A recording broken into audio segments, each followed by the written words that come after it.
예배와 또한 그 설교를 위해서 잠깐 기도하도록 하겠습니다. 하나님 아버지 감사합니다.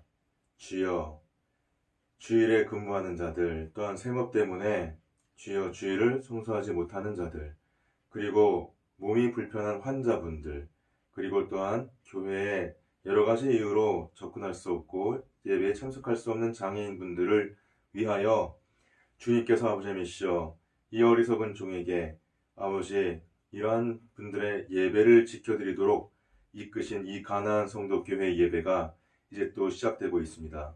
아버지 하나님, 주님을 그리워하고 주님을 찾고 주님의 진리를 갈구하지만 여러 가지 이유로 교회에서 떨어져 있는 자들에게 아버지 하나님이시여 이 예배가 그리고 이 설교가 아버지 하나님이시여 주님의 전하는 위로의 말씀이 되고 또한 도움의 말씀이 되고 그리고 그들의 마음을 다시금 교회로 돌리고 그들의 예배와 신앙을 회복할 수 있는 귀한 아버지 하나님이시여 사역으로 인도하여 주시옵소서.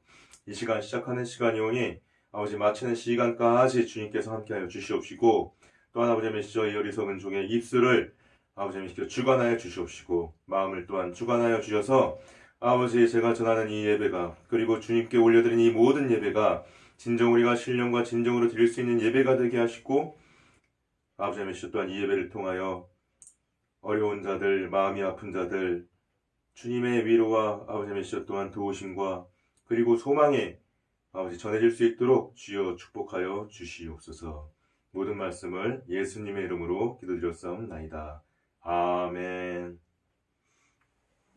아멘. 자, 오늘 말씀 베드로전서 1장 7절 말씀입니다. 지난 시간에 이어서 그 후반부 계속적인 설교입니다. 저희는 그 주중에 화요일하고 목요일날 예배를 드리려고 지금 이렇게 애를 쓰고 있고요. 그래서 주님께서 허락하시는 그 시간에 제가 예배를 인도를 하고 있습니다. 그리고 이 주중에 진행되는 예배에서는 스펄전 목사님의 설교를 저희가 제가 뭐 어리석은아마 이렇게 최대한 좀 준비하고 기도하고 그래서 번안해서 여러분께 전해드리고 있습니다. 오늘 말씀 전해드릴 것은요. 너희 믿음의 시련, 스펄전 목사님께서 The Trial of Your Faith, The Trial of Your Faith 라는 제목으로 전했던 설교의 전반부, 지난 시간에 제가 전해드렸던 그 전반부의 설교에 이어서 이제 그 후반부의 설교를 진행하도록 하겠습니다. 우리 모두 이 말씀을 듣는 시간에 많은 은혜를 받으시기를 주님의 이름으로 축원을 드립니다. 여러분, 우리가 이 1장 7절을 이제 함께 읽으시고 말씀을 전하도록 하겠습니다. 자, 376장 1장 7절 제가 읽겠습니다. 읽고 성경에 계신 분은 또 함께 찾아주시면 감사하겠습니다.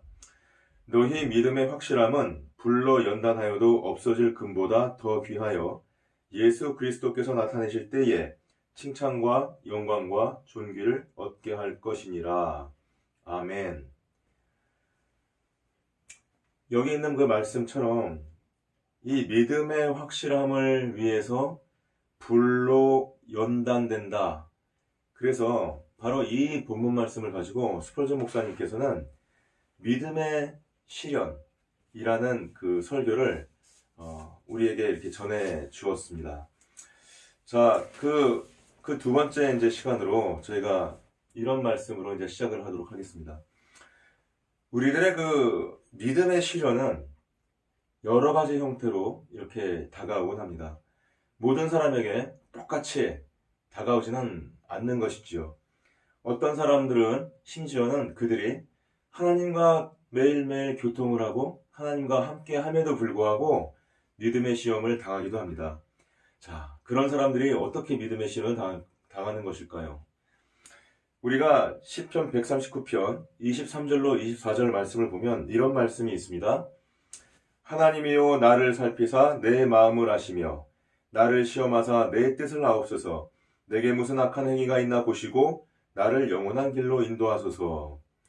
주님께 이 시편 기자가 나를 살펴주시고 내 마음을 감찰해 주셔서 혹시라도 내 마음에 주님의 뜻에 어긋나는 것이 있다면 그것을 내가 깨닫게 하시고 그래야 내가 그것을 고치고 이렇게 해서 하나님의 영원한 길로 갈 수 있도록 해주십시오. 이렇게 기도를 하는 그런 말씀입니다. 자, 이런 기도는 주님께서 참 기뻐하시는 기도지요.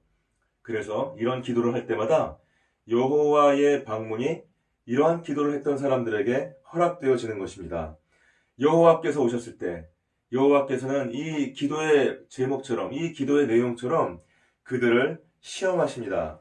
하나님께서 우리 영혼에 가까이 오시는 것, 우리가 전혀 알지도 못하고 전혀 이해할 수도 없는 그런 초월적인 존재가 우리가 정말 영적으로 충만하다고 눈물 흘리고 감격하며 기도했던 그러한 영성에 수천만 배, 수억만 배 그 비교할 수도 없고 이해할 수도 없고 가늠해 본 적도 없는 그 거대한 하나님의 전지전능하신 그 영성이 하나님께서 그 하나님의 영이 우리를 이렇게 찾아오셨다고 생각을 해보십시오.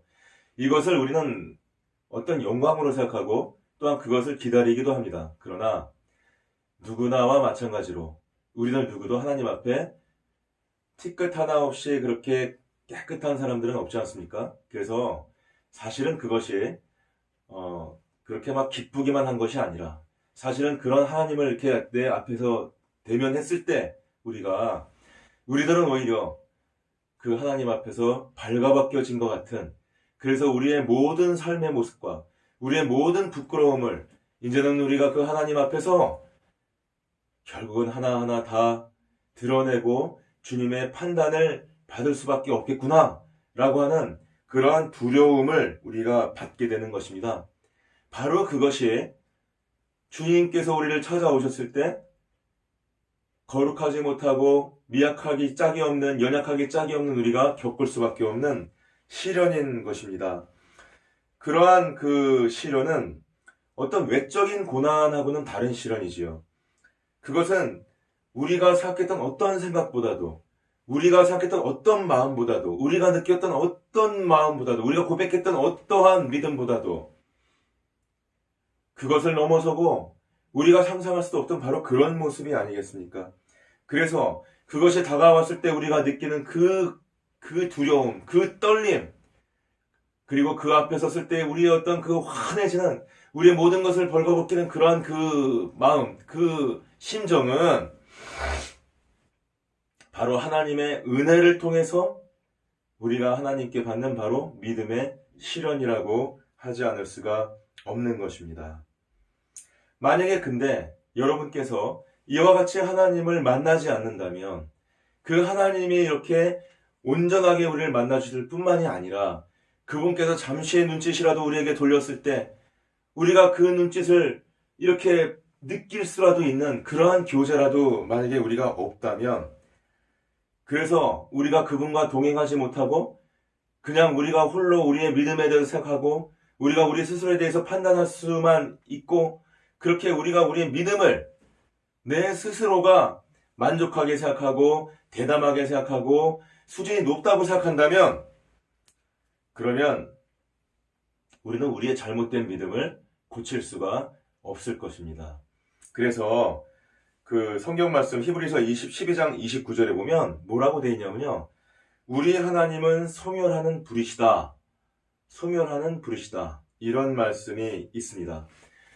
주님의 백성들의 주님의 앞에 설 때에 하나님의 임재하심이 그들의 죄악 앞에, 그리고 그들의 숨기고 있는 그 여러 가지 마음들, 생각들, 그들이 알면서 모르면서 감추고 있었던 그들의 부끄러운 마음과 그들의 가식적인 어떤 생각과 자기도 모르게 자기를 변명하고 자기를 수준이 높은 믿음이라고 생각하고 있던 바로 그 사람들의 그 생각과 마음과 가식과 치장한 것들을 주님께서는 그 불로 다 소멸해 보시는 것입니다. 그래서 우리를 감싸고 있던 거짓된 것들은 다 사라져 버립니다.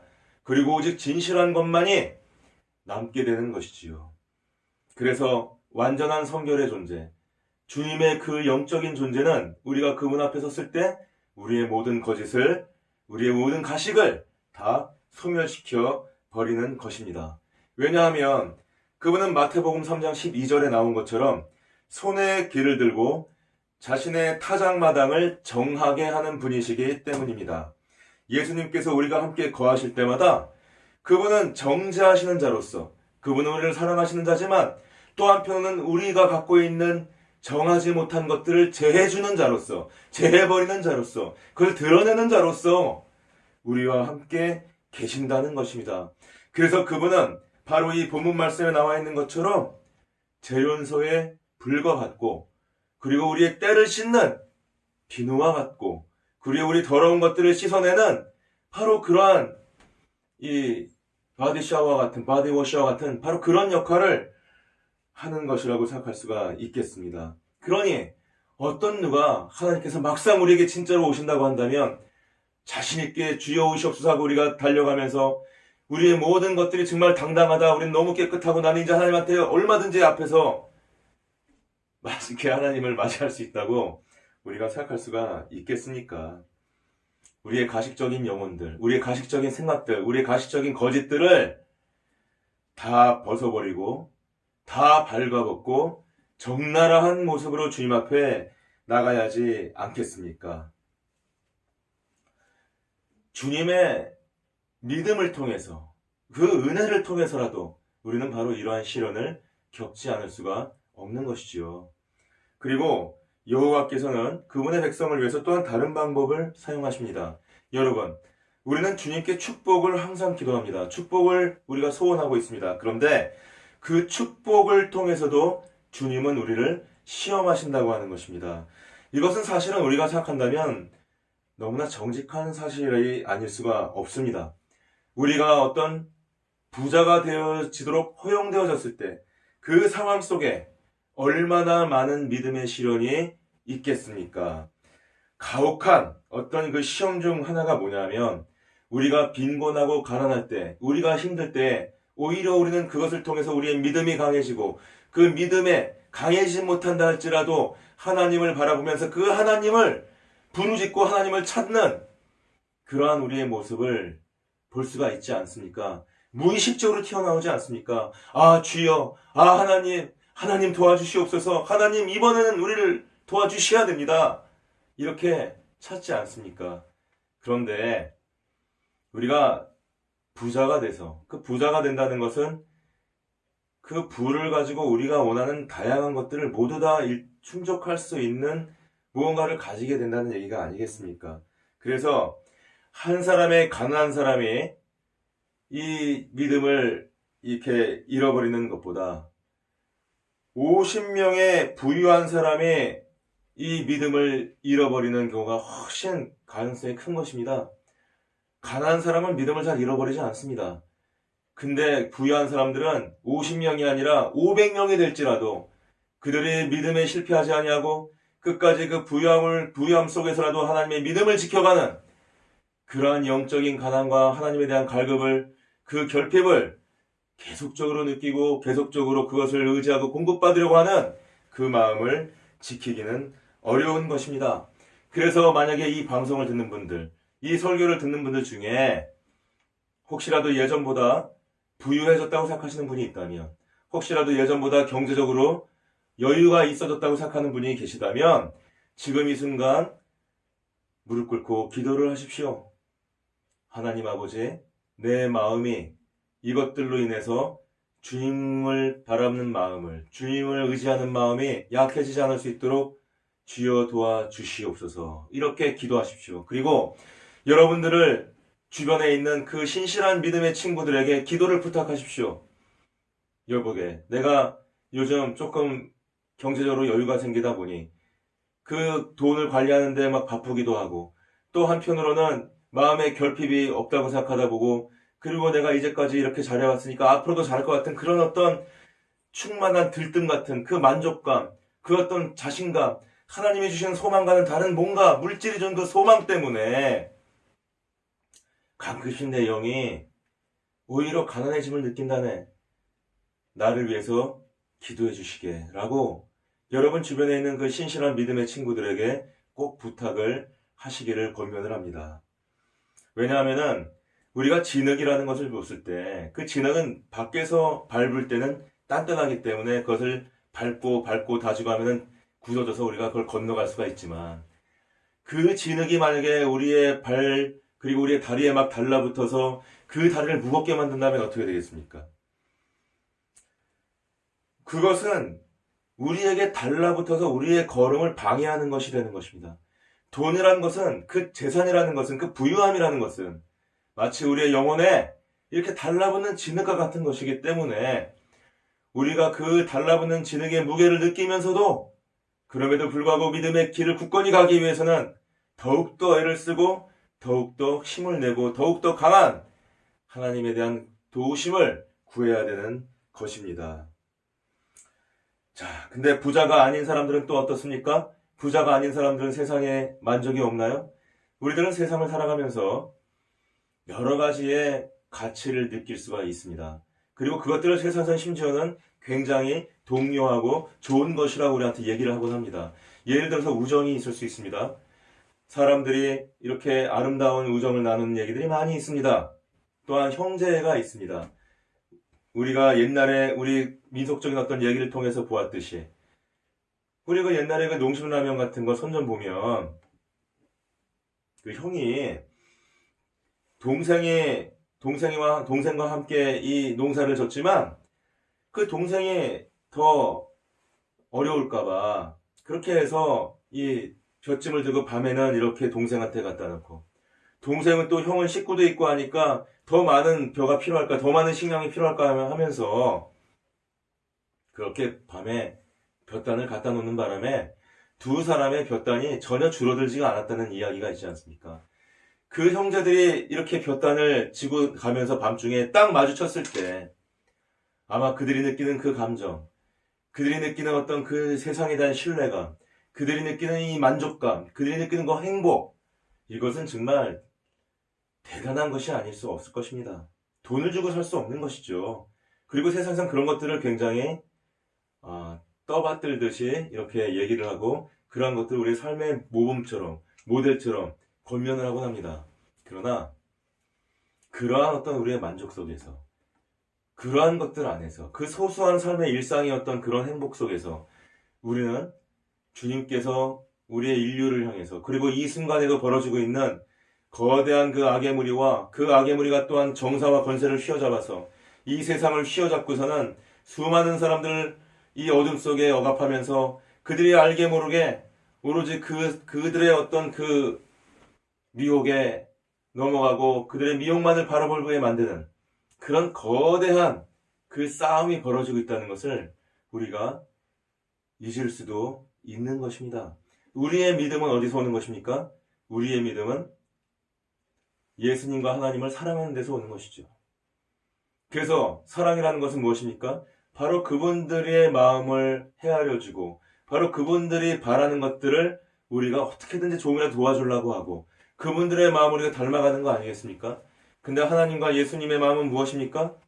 이 세상에 억압받고 있는 자들, 가난한 자들, 빈곤한 자들, 또한 부유하다 할지라도 그 영혼의 어떤 억압을 받고 있는 자들, 그들을 그 족쇄에서, 사탄 마귀의 그 미혹에서 해방시켜 주려고 지금도 열심히 일하고 계신 거 아니겠습니까? 그러나 우리가 세상을 살아가면서 이런 어떤 형제와 또는 어떤 우정과 또는 어떤 때는 부부애가 있을 수도 있습니다.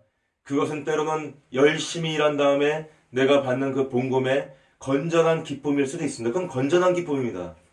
그것은 우상 숭배가 아닙니다. 그것은 머니터리즘, 즉 돈에 대한 우상화가 아닙니다.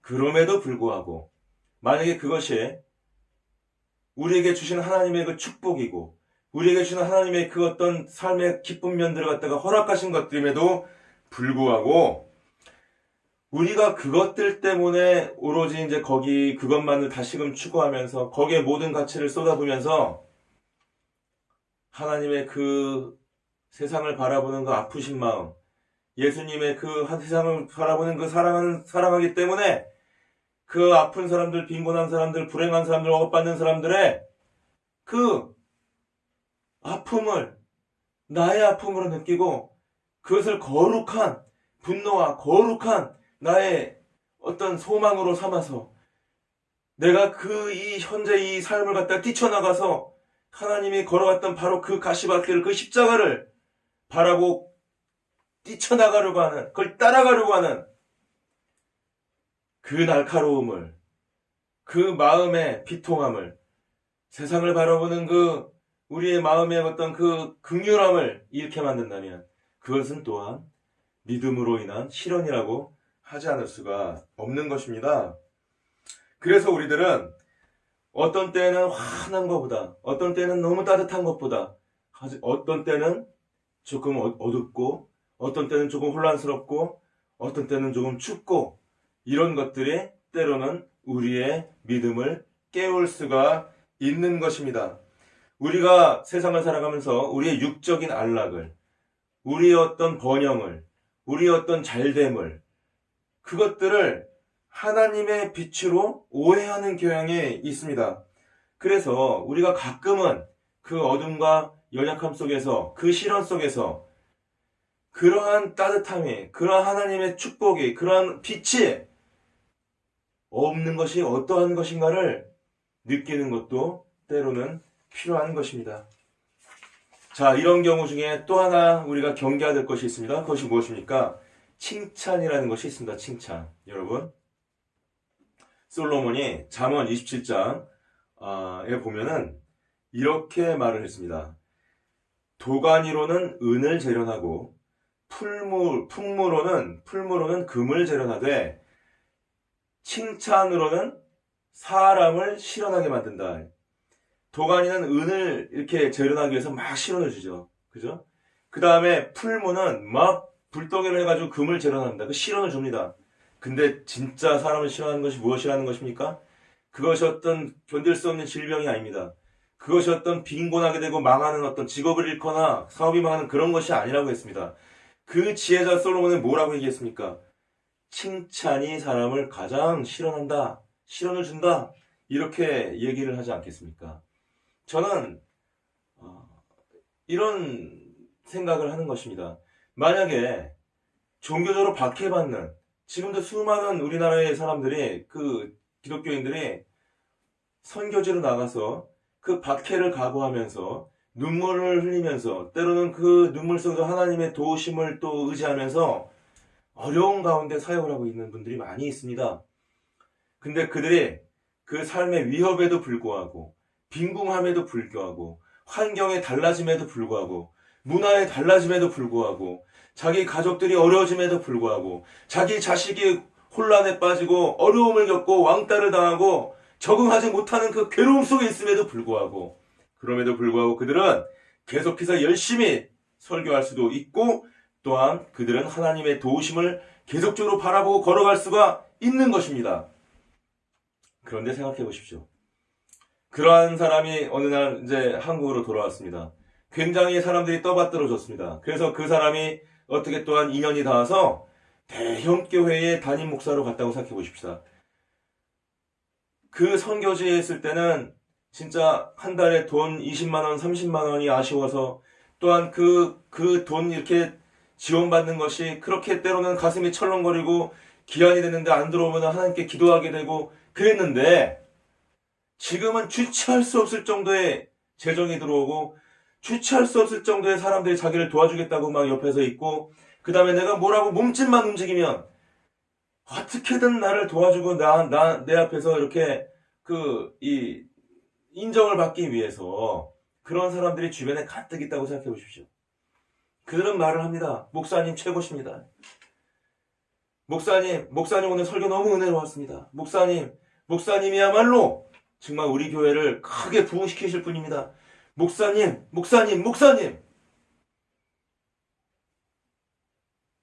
어디 고급 식당을 가고 큰 좋은 차를 타고 다니고 그렇게 큰 집에 살게 되고 아주 사회적으로 지도층 인사들만 만나게 되고, 그런 일상 속에 여러분들이 선교사로 있던 그 사람이 이렇게 환경이 바뀌어서 그런 일상 속으로 들어왔다고 우리가 생각을 해보겠습니다. 그랬을 때에 당신은 훌륭한 사람입니다. 당신은 위대한 사람입니다. 당신은 이러한 큰 대형교회 담임을 충분히 감당하실 수 있는 분입니다. 오히려 부흥시킬 분입니다. 이런 칭찬이 막 들어올 때에 그 사람에게는 시련이 찾아오는 것입니다. 그 사람이 그 선교의 어려움 중에 있었던 그 시련도 있었지만 그거보다도 이 사람이 더 방어하기 어렵고 막아내기 어렵고 거부하기 어려운, 오히려 그 시련을 내가 시련이라고 생각하지 아니하고 그것이 내 영혼을 갉아먹고 나의 믿음을 쓰러뜨리는 그런 것인 줄 모르고 달콤한 속에 젖어서 오히려 그것이 하나님 뜻이라고 생각하면서 내가 하나님 앞에 이제 인정받고 있다고 생각하면서 그 칭찬 속으로 한 걸음 한 걸음 들어와서 그 칭찬에 젖어갈 때에 그 사람은 큰 믿음의 시련을 당하는 것이죠.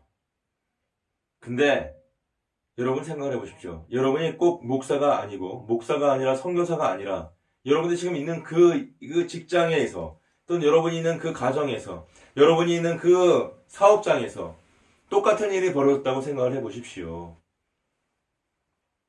사람들이 얘기합니다.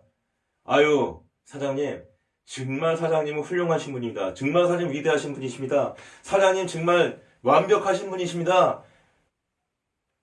이렇게 말을 하죠. 직장에서는 아유, 조 팀장, 조 이사, 당신이야말로 정말 회사의 보배야. 당신이야말로 진짜 대단한 사람이야. 부하들도 와서 막 얘기합니다. 아이고 이사님, 아이고 팀장님, 최고입니다. 팀장님만이 진짜 이 회사의 기둥이십니다. 이런 말을 계속 듣는다고 생각해 보세요. 어떻게 되겠습니까?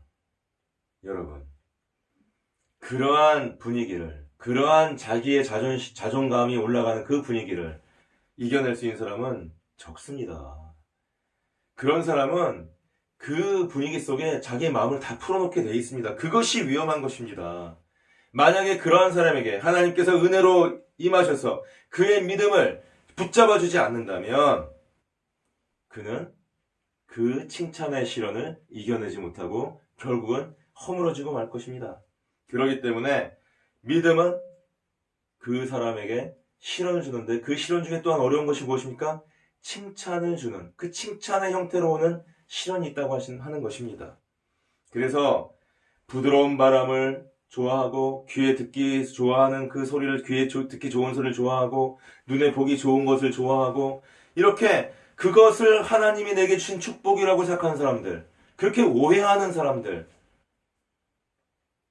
하나님이 나에게 주는 축복은 오직 하나밖에 없습니다. 그것은 무엇입니까? 우리에게 믿음을 주시는 것입니다. 어떠한 상황에서라도 내가 빈궁에 처하건 또는 부여하게 되건 그 마음이 흔들리지 아니하고 하나님을 바라보고 하나님을 사랑하고 그 하나님이 사랑하는 그 사람을 사랑하고 그래서 그 하나님이 하고자 하는 일을 내가 담고자 하고 하나님의 마음으로 내 자신과 세상을 바라보는 바로 그 마음을 주는 것이 바로 축복입니다.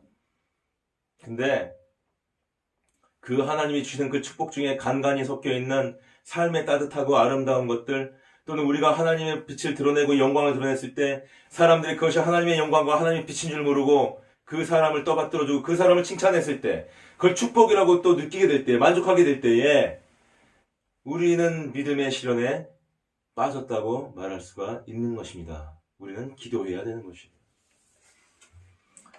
그때 만약에 여러분께서 그런 어떤 축복 중에 우리가 녹아내려가기 시작할 때에, 그러한 어떤 칭찬 중에 녹아내려가기 시작할 때에 사탄아 물러가라. 내가 지금 느끼고 있는 이 기분은 하나님의 것이 아니다 라고 말하지 않는다면 여러분은 그와 같은 시련이 그 믿음의 커다란 기둥들을 흔들기 시작하는 것을 조만간 보게 될 것이고 오히려 그 축복과 칭찬의 시련은 우리가 외적으로 당하는 크나큰 질병과 사고와 그 경제적 어려움의 시련보다도 더 큰 위력과 능력으로 여러분들을 흔들기 시작할 것입니다.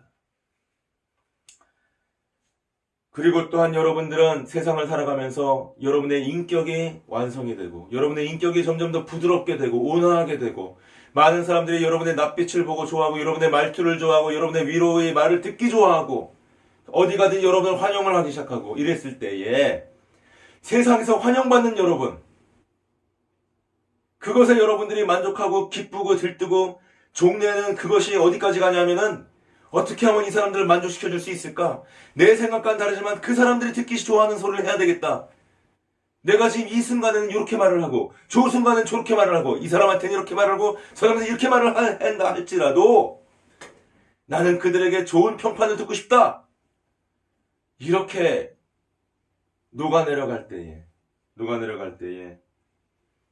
그래서 여러분들이 세상을 여기를 가도 좋고 저기를 가도 좋고 항상 가봤자 좋은 모습만 보인다고 생각하게 될 때에 이 세상에 여러분의 희망 끝에 조그맣게 달려서 대롱대롱 되는 것처럼 보이기 시작할 때에 여러분들은 믿음의 위험에 처해 있습니다. 여러분들은 기도하셔야 되는 것입니다. 왜 그렇습니까? 여러분, 세상과 친구가 되는 것은 하나님과의 관계가 하나님과의 그 교제에서 멀어지는 것입니다. 왜 그렇습니까? 하나님과 세상은 친한 관계가 아닙니다. 여러분, 지금 재림이 없는 예수께서 오지 않은 이 세상은 하나님과 친하고 하나님과 함께하고 하나님과 함께 가는 그런 곳이 아닙니다. 오히려 하나님은 그 세상을 위해서 목숨을 버리셨습니다. 그리고 하나님이 목숨을 버리게끔 만들었고 그 다음에 그 메시아가 올 때 끊임없이 방해를 하고 그 다음에 주님이 만드신 그 복음을 지금도 방해하고 있는 이 세력이 이 세상에 가득해 있습니다. 수많은 미혹과 수많은 어려움과 사실은 가식과 위선과 위험과 함정에 가득해 있는 곳이 바로 세상입니다. 근데 여러분이 그 세상을 내가 사랑한다고 고백하십니까? 여러분들이 그 세상을 사랑한다고 얘기를 하면 정확히 그것은 무엇입니까? 하나님과 예수님께서 친하게 그리고 구분하려고 하는 그 대상, 그리고 바꾸려고 하는 그 대상, 가까이 하지 않는, 하나님과 맞지 않는, 하나님과 함께 할 수 없는 그 세상을 여러분들이 사랑한다고 얘기하는 것이 되는 것입니다. 여러분들 보고 세상을 미워하라는 것이 아닙니다. 세상을 예수님의 마음으로, 하나님의 마음으로 사랑하라는 것입니다. 여러분의 만족과 여러분의 귀의 좋음과 여러분의 눈의 좋음과 여러분의 마음의 만족을 위해서가 아니라 그러면 여러분은 이미 가식과 미혹과 함정에 빠졌습니다.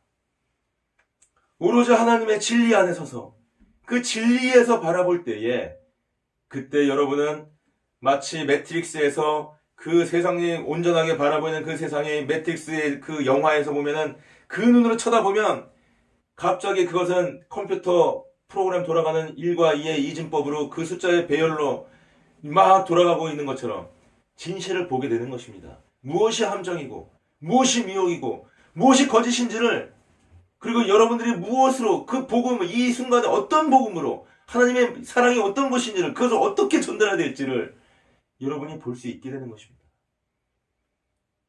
세상을 향하고 세상을 사랑하고 그 세상의 것들을 향해서 그 가치를 향해서 가는 사람들은 정확히 하나님에게서 멀어져 가는 것이기 때문에 믿음의 실현이라고 하지 않을 수 없는 것입니다.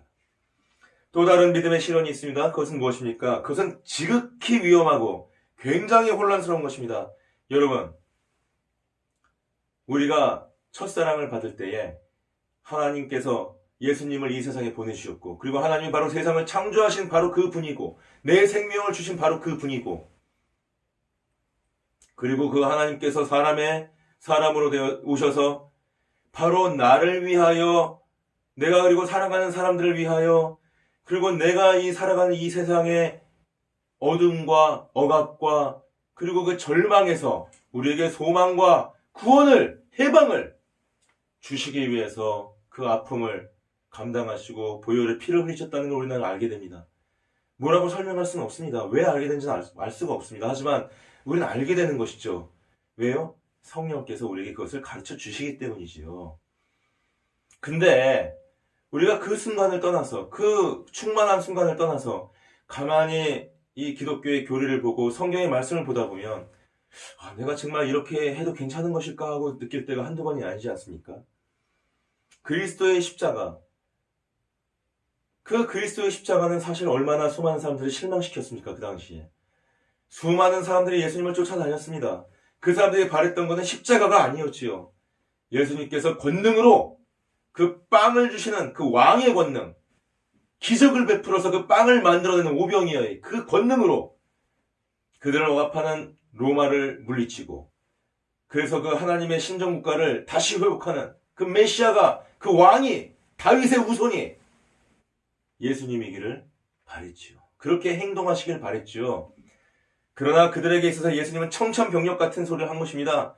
내가 십자가에 달릴 것이다. 그리고 나의 피와 나의 살을 얘기했습니다. 그리고 이 예수님께서 그 십자가의 고난을 얘기하기 시작하자 많은 그 당시에 예수님을 따르던 사람들이 예수님을 떠났다고 성경은 기록하고 있습니다. 우리가 그 당시 사람들이 그렇게 예수님에 대해서 내가 원하는 어떤 생각, 내가 원하는 세상적인 어떤 권세, 내가 의지하고 싶은 어떤 그런 부유함과 단단함과, 그리고 내 생각으로 이해가 가는, 세상적으로도 굉장히 이해가 가는 통찰력 있어 보이는 그러한 방법이 아니라,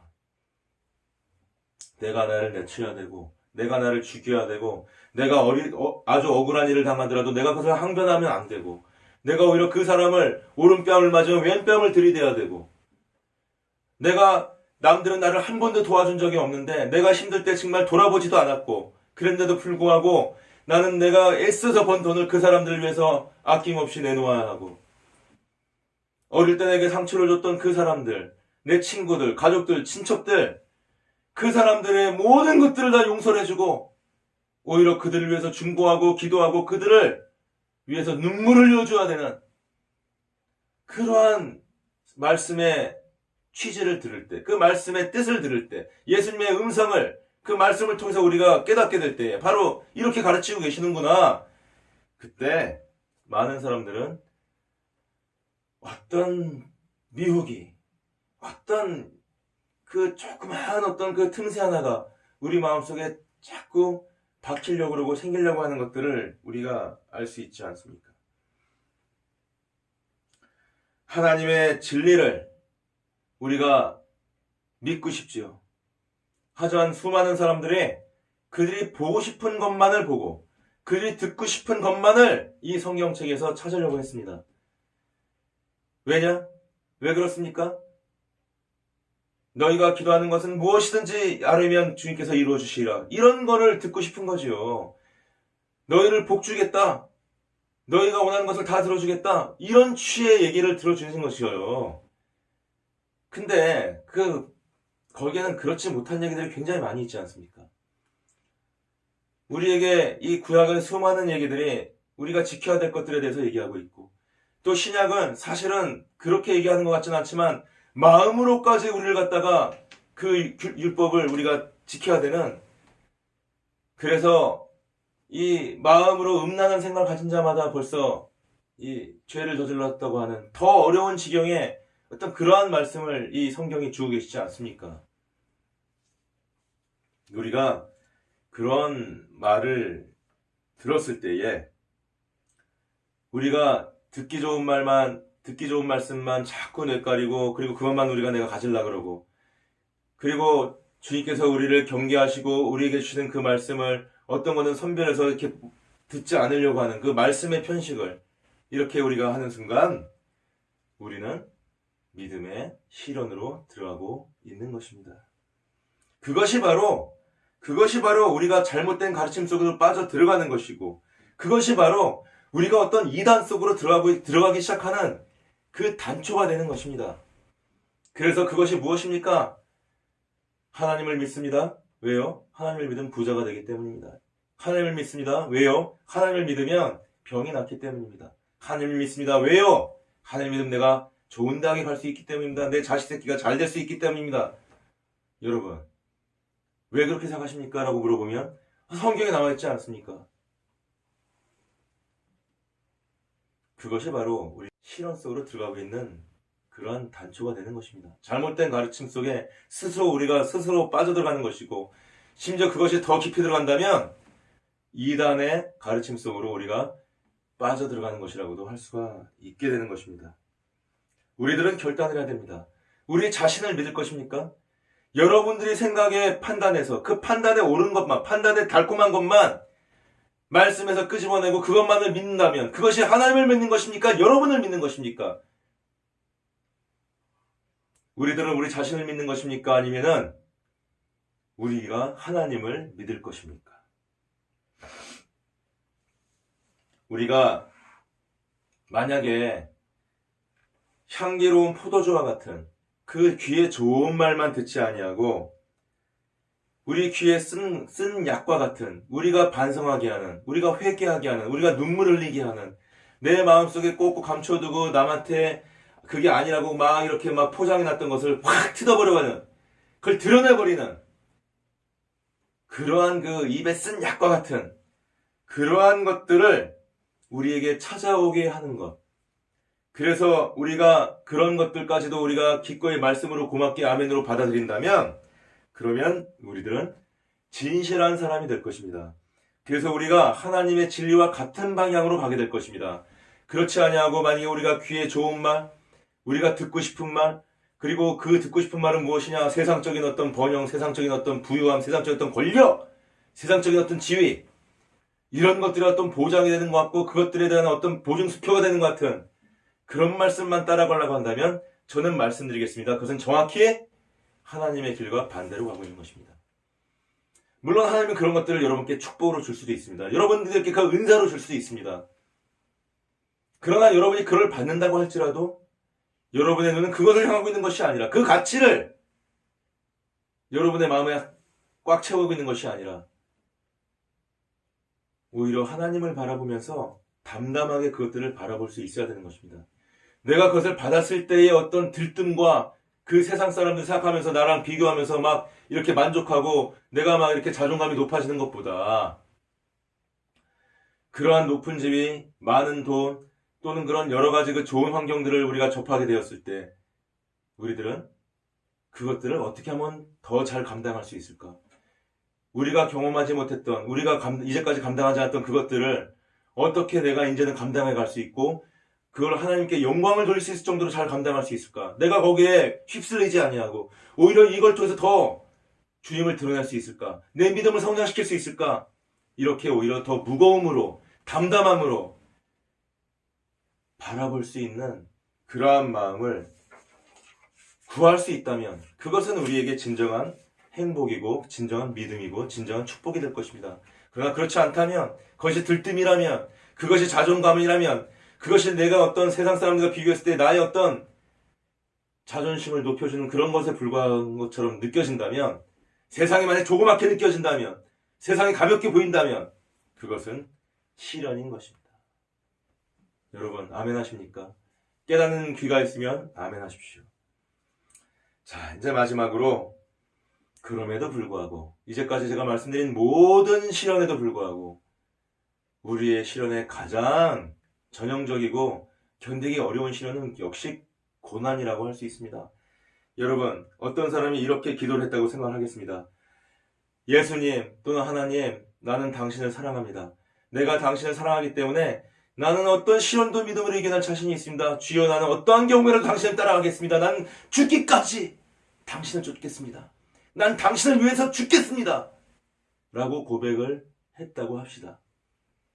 그때에 하늘에 계신 우리의 존경하는 하나님께서는, 우리의 존엄하신 하나님께서는 그래 좋다. 그렇다면 내 품에 있는 내 어린아이가 갑자기 큰 병에 걸려서 죽게 되었을 때에 그때는 네가 뭐라고 말을 하겠느냐? 라고 말씀을 하실 수 있는 것입니다. 만약에 예수님께서 여러분이 그 고백한 큰 사랑에 대해서 여러분이 정말 그 고백이 진실하다면 그런 말을 들었을 때에 아브라함이 그 이삭을 바치라고 말씀을 들었을 때에 하나님의 말씀을 들었을 때 어떻게 했습니까? 고백한 것처럼 주신 것도 하나님이요. 그 욥이 고백한 것처럼 또한 주신 것도 하나님이요 취하실 분도 하나님이다 하면서 내어놓을 수 있는, 또한 아브라함처럼 내가 지금 이 아들을 갖다 내가 발기발기 찢어서 이 희생제사물로 바친다 할지라도 하나님께서 이 아들을 내게 약속하신 아들이기 때문에 다시 살려주실 있을 것이다 라고 고백할 수 있고 실행할 수 있는 그 믿음이 있다면 우리들은 주님이 그러한 어떤 시련의 이 모습, 시련의 어떤 그런 단초, 시련의 어떤 그런 분위기가 시작되었을 때에 우리가 그런 어떤 불안과 그런 염려와 그런 것들을 또한 키울 수 있는 단초가 우리 삶에 찾아왔을 때에 우리는 담대하게 말할 수 있을 것입니다. 주님, 우리 아이가 병이 든다 할지라도 주신 것도 하나님이고 또한 취하실 분도 하나님이시고 우리 아이의 인생을 결정하실 분도 하나님이십니다. 주님 뜻대로 하시옵소서. 주여 다만 믿음을 더하여 주시옵소서. 나는 주님께서 나보다도 더 우리 아이를 사랑하는 줄 알고 있습니다. 이렇게 얘기를 하고 있겠죠. 할 수 있겠죠. 그러나 여러분은 과연 어떻게 하실 수 있을 것 같습니까? 만약에 그렇게 고백을 했더니 아, 그렇구나, 너희가 그렇게 말을 하는구나. 그래, 나의 선한 아들아, 이제는 그러면 내가 너의 사랑하는 그 배우자를, 너의 남편을, 너의 그 아내를, 또는 네가 그 기대고 있는 가장 큰 거, 너의 사업체를, 너의 그 어떤 지위를, 사회적 지위를, 높은 지위를, 너의 그 총명한 그 머리를, 너의 그 튼튼한 그 어떤 운동선수의 그 튼튼한 어떤 신체를, 그 아름다운 성악을 하는 그 아름다운 목소리를 네가 의지하는 바로 그것을 내가 못쓰게 만들어 버릴 것이다. 만약에 이렇게 말씀을 느낀다면 여러분은 뭐라고 대답하시겠습니까? 여러분, 어떤 분이 이런 얘기를 한 것이 기억이 납니다. 어떤 여인이 5명의 자녀들과 남편을 사고로 한순간에 잃어버린 그런 여인이 있었다는 것입니다. 그때 어떤 사람이 하나님을 잘 믿었던 사람이 그 여인 곁에 가서 이렇게 얘기를 했다고 합니다. 아, 하나님께서 당신을 얼마나 사랑하시는지 이제 내가 알았습니다. 당신이 오로지 그 남편과 자식도 좋지만 하나님만을 바라보게 만들기 위해서 주님께서는 그들의 운명을 허락하셨습니다. 당신이 남편과 자식을 잃고 살아가는 또 당신의 그 운명을, 당신의 그 삶을 허락하셨습니다. 당신은 주님께서 바라시는 당신의 그 마음을 몽땅 주님께서 가져가기를 원하십니다. 만약 이렇게 얘기를 한다면 그 여인이 뭐라고 대답을 했겠습니까? 만약에 여러분이 그런 말을 들었다면, 그런 처지에서 여러분은 뭐라고 답변을 할 수가 있겠습니까? 그런 시련을 견딜 수 있겠습니까? 하나님을 위해서 내가 모든 것을 내려놓겠습니다. 하나님을 위해서 내가 모든 것을 버리겠습니다. 내가 죽기까지 주님을 따라가겠습니다. 내가 주님을 위해서 죽겠습니다. 우리는 기도를 하거나 또는 신앙생활 중에 가끔씩 그런 고백을 하곤 합니다. 물론 그 고백은 진실입니다. 저도 그런 고백할 때가 많이 있습니다. 그럼에도 불구하고 우리는 이 믿음의 실현이라는 것, 이 믿음을 통해서 실현이 올 수 있다는 것, 이것들을 우리가 그 수준을, 그 어떤 지경을 이제는 깊이 있게 통찰하고 또한 볼 수 있어야 되는 것입니다. 또한 주님은 때때로 이렇게 찾아오시는 것입니다.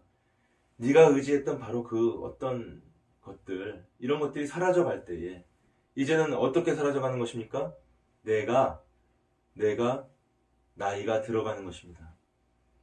내가 나이가 들어가다 보니 내가 의지했던 많은 사람들이 아까 그 사고로 죽지 않지만 그 남편이, 아내인 경우에 남편이 먼저 갈 수도 있습니다. 내가 오래 살다 보니 내 주변에 나를 도와주고 함께 큰 일을 했던 그 사업의 동업자들이, 큰 도움을 주고받던 그 거래처들이, 그 사장들이 하나둘씩 세상을 떠나기 시작합니다. 여러분들도 이제는 노쇠해져서 눈이 보이지 아니하고 귀가 들리지 아니하고 몸이 처지기 시작하고 이 다리는 이렇게 흔들리기 시작하는, 무릎이 아파서 가다가 잠깐씩 앉아서 쉬어야 하는 그러한 지경이 되었다고 생각을 해보십시오. 여러분들은 세상에 의지할 것들이 하나도 살아갈 때에 그때 어떻게 말씀을 하시겠습니까? 여러분은 과연 끝까지 내가 주님을 의지하고 그 주님을 바라보는 그 믿음을 계속까지 지켜갈 수가 있겠습니까? 여러분이 진실하게, 비록 당신이 그들 모두를 데려가신다고 할지라도 나는 불평하지 않을 것입니다. 심지어는 그것이 내 주변에 있는 사람들뿐만이 아니라 나의 모든 신체의, 또는 나의 총명함, 나의 건강, 나의 어떤 이 강함, 나의 어떤 자랑을 다 노쇠함 속으로 어떤 여러 가지의 그 세월의 흔적으로 가져가신다고 할지라도 여러분께서는 그렇게 고백할 수가 있겠습니까? 여러분, 우리는 세상을 살아가면서 믿음이 있지만 그 믿음을 통해서 시련이 올 수밖에 없다는 것을 이렇게 나누고 또한 우리가 함께 깨닫기 위하여 주님의 말씀을 제가 전했습니다. 여러분, 진실로 여러분이 진정한 믿음 속에 있다면 여러분은 시련을 민감하게 느낄 것입니다. 그것이 어떤 외적인 고난일 수 있습니다. 그것이 때로는 축복일 수 있습니다. 때로는 칭찬일 수도 있습니다. 여러분들에 대한 세상의 어떤 인정일 수도 있습니다. 하지만 그것들은 우리가 어떻게 바라본다면 믿음의 실현이 될 수가 있는 것입니다. 우리가 그것을 느낄 수 있고 그것을 깨달을 수 있는 그 영적인 눈이, 영적인 그 영성이 여러분에게 주님께서 허락해 주시기를 저는 간절히 축원을 드립니다. 그리하여서 우리가 어떠한 상황에서라도 오로지 주님이 걸어가신 그 길을 생각하면서 주님께서 인간으로까지 낮아지시고 죽기까지의 그 과정을 묵묵히 걸어가신 그분의 모습을 바라보면서 그분을 따라가려는 우리의 정체성을 자각하면서 우리의 삶에 있는 수많은 파도와 수많은 바람과 수많은 상황들을 우리가 영적인 눈으로 쳐다보고 거기에 흔들거리지 아니하고 굳건하고 담대하게 주님을 따라갈 수 있는, 그리하여 주님과 동행하고 그리하여 주님의 온전한 도구가 되고 그리하여 주님과 끝까지 내 주변 모든 사람들이 사라진다 할지라도 나의 모든 몸에 있는 것들이 이제 다 사라지고 요새해져서 내가 누가 봐도 주님을 위해서 요거 하나 어떤 일도 할 수 없는 지경이 됐다 할지라도 그래도 그 머릿속으로 기도라도 되뇌으면서 믿음을 지키고 주님의 사역에 동참하면서 오직 주님만 바라볼 수 있는 그러한 믿음을 여러분께서 이 시간 깨닫고 소망하시고 그리고 이 삶에 대해서 얽매인 여러 가지 것들에서 이 시간 다시 한번 해방되고 진실한 것을 바라볼 수 있는 그 영안을 깨닫게 되시기를, 영안으로 바라볼 수 있게 되시기를 주님의 이름으로 축원을 드립니다. 아멘. 감사합니다. 주님. 감사합니다, 여러분.